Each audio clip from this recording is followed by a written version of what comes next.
Family, कैसे हो आप सब। अधिकांशतः परिवारों में यदि किसी बात पर विचारों में असहमति होती है या बहस काफ़ी बढ़ जाती है या घर में तनाव की स्थिति बन जाती है, तो जो घर की मुखिया महिला होती है वो सबसे पहले चुप रहने की शुरुआत करती है। तो ऐसे समय में एक क्वेश्चन उठना स्वाभाविक है कि आखिर मैं ही चुप क्यों रहूं। आखिर क्या कारण है कि घर की जो मुखिया महिला होती है वो ही चुप रहने की पहल करती है। यदि बच्चे तेज आवाज़ में बात कर दें या कभी रूडली बोल दें, तो उस समय भी जो घर की जो महिला होती है वह चुप होना ही बेहतर समझती है। या कभी पति गुस्से में कुछ गलत बोल दें या परिवार में और भी बहुत से मेंबर होते हैं जो कि गलत बोल देते हैं, तो ऐसे समय में घर की जो मुखिया महिला होती है वो चुप रहना ही बेहतर समझती है। तो क्या इसीलिए एक महिला को त्याग की मूर्ति कहा गया है? क्या घर परिवार को बांध कर रखने की जिम्मेदारी सिर्फ एक महिला की है? तो आखिर क्या कारण है कि एक महिला ही घर परिवार में चुप रहने की पहल करती है? आज हम इस वीडियो में इस बारे में बात करेंगे। शुरुआत करते हैं एक शादीशुदा जिंदगी से। जब एक महिला एक शादीशुदा जिंदगी में कदम रखती है, तो वो न सिर्फ किसी की पत्नी बल्कि किसी की बहू, चाची, ताई, मामी, ऐसे ही बहुत सारे रिश्तों से बंध जाती है। तो इन सब जिम्मेदारियों को, इन सब रिश्तों को बखूबी निभाते हुए किन्हीं परिस्थितियों में वह चुप रहना ही ठीक समझती है।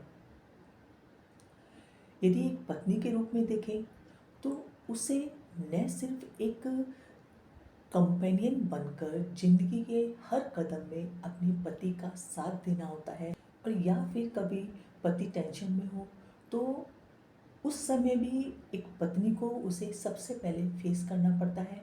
और वो उस समय यह सोचकर चुप हो जाती है कि शायद कोई टेंशन होगी, इस वजह से वो उस समय चुप रहना बेहतर समझती है।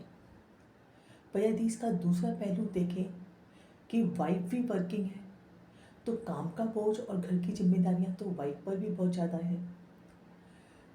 तो फिर चुप रहने की पहल एक पत्नी ही क्यों करे या फिर एक महिला ही क्यों करे? आखिर घर परिवार पति और पत्नी दोनों से ही बनता है, और जब हस्बैंड और वाइफ दोनों ही वर्किंग है, तो घर परिवार की जिम्मेदारियां दोनों पर ही बहुत ज़्यादा हैं।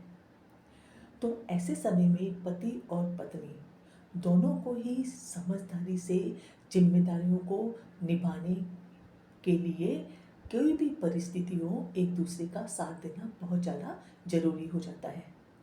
वो कहते हैं ना कि कुछ रिश्ते हैं इसलिए चुप हैं, और कुछ चुप हैं इसलिए रिश्ते हैं। ऐसा नहीं है कि पुरुष ऐसा नहीं करते हैं, हाँ, समझदार पुरुष ऐसा करते हैं, पर अधिकांशतः जो घर में जब कभी भी तनावपूर्ण माहौल बनता है तो चुप रहने की पहल एक महिला को ही करनी पड़ती है। अब बात करते हैं बच्चों की जिम्मेदारियों को लेकर। तो बच्चों में अच्छे संस्कार डालना, बच्चों की छोटी छोटी ज़रूरतों का ध्यान रखना, बच्चों में अच्छी हैबिट्स डेवलप करना, बच्चों को देखरेख करना, इन सब की ज़्यादा जिम्मेदारी एक माँ पर ही होती है। तो ऐसे समय में यदि घर में कोई तनाव की स्थिति बनती भी है, तो उस समय एक माँ ही चुप होना बेहतर समझती है, एक महिला चुप होना बेहतर समझती है, जिससे कि क्योंकि एक माँ बहुत अच्छे से जानती है कि घर परिवार के माहौल का बच्चों पर बहुत गलत असर पड़ता है। यदि घर में अच्छा माहौल नहीं है तो बच्चे बहुत अपने आप को मानसिक रूप से डिस्टर्ब महसूस करते हैं, अपना फोकस भी नहीं बना पाते हैं, और उनकी ऊपर घर परिवार के माहौल का एक गलत असर पड़ने पड़ता है। इसलिए ऐसी परिस्थिति में जब कभी भी घर में तनाव की स्थिति बनती है, तो बच्चों की तरफ देखते हुए चुप रहने की पहल एक माँ को ही करनी पड़ती है, एक महिला को ही करनी पड़ती है। और यदि ऐसा नहीं हो तो न सिर्फ घर परिवार का माहौल खराब होता है, बल्कि रिश्तों पर भी असर पड़ता है, रिश्तों में दरार आ जाती है, और यहाँ तक कि रिश्तों के टूटने तक की नौबत भी आ जाती है। एक कविता के साथ वीडियो को यहीं पर ख़त्म करती हूँ। कि कुछ तुम कहो, कुछ हम सुने, कुछ हम कहें, कुछ तुम सुनो। जब कहेंगे दोनों तो सुनेगा कौन? बात एक दूसरे की समझेगा कौन? बात फिर बात ही रह जाएगी, ना कही जाएगी ना सुनी जाएगी। कुछ तुम कहो, कुछ हम कहें। वैसे आप इस बारे में क्या सोचते हैं?